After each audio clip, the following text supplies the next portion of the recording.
Hello, আসসালামু আলাইকুম। আমি আজকে সরিষা ইলিশ রান্নার জন্য মাঝারি সাইজের দুটি ইলিশ মাছ নিলাম। প্রথমত ফ্রাই প্যানে তেল দিলাম, তারপর পেঁয়াজ কুচি পরিমাণ মতো,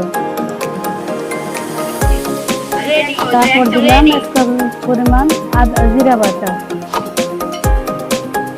এক চামচ পরিমাণ রসুন বাটা,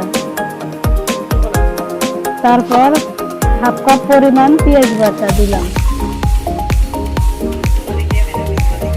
তারপর দিলাম সরিষা বাটা পরিমাণ মতো, তারপরে দিলাম পরিমাণ মতো কাঁচামরিচ বাটা, তারপর পরিমাণ মতো স্বাদ মতো লবণ দিলাম। তারপর আমি হাত দিয়ে মশলাগুলো ভালো করে মাখিয়ে নিলাম। এরপর এক একটি করে ইলিশ মাছটি আমি হাত দিয়ে মাখাবো। মাছগুলা ভালো করে মাখিয়ে নেব।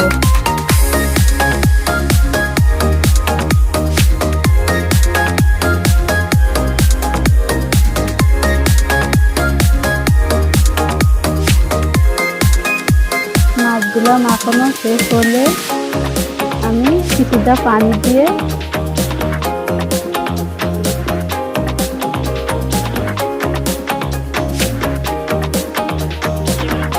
সাথে মাছগুলো মাখানো হয়ে গেছে। এখন আমি কিছুটা পানি সাথে অ্যাড করব।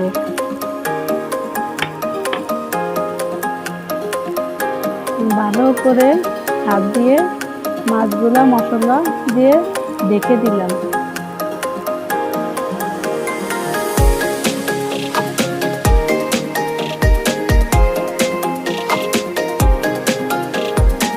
আমার মাছগুলো মাখানো শেষ। এখন আমি গ্যাস অন করে দিলাম।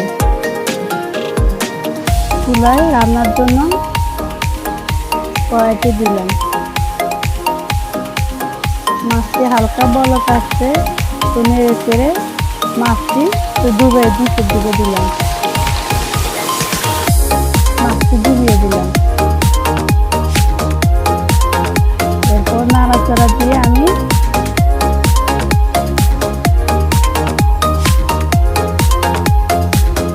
নাড়াচাড়া দিয়ে ঢাকনা দিয়ে রেখে দেবো কিছুক্ষণের জন্য।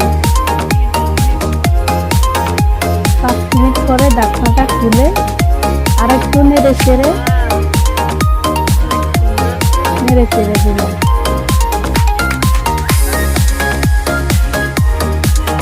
মাছটি আমার প্রায় বলক এসে গেছে।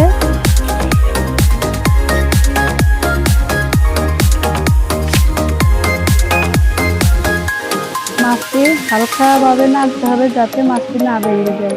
এরপর আমি লেবুর রসটি দিয়ে দিলাম। এখন হালকা একটু নেড়ে চেড়ে আমার মাছটি প্রায় রান্না শেষ।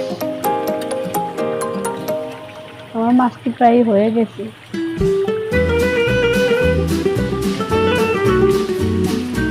সুন্দর একটা গান আসছে।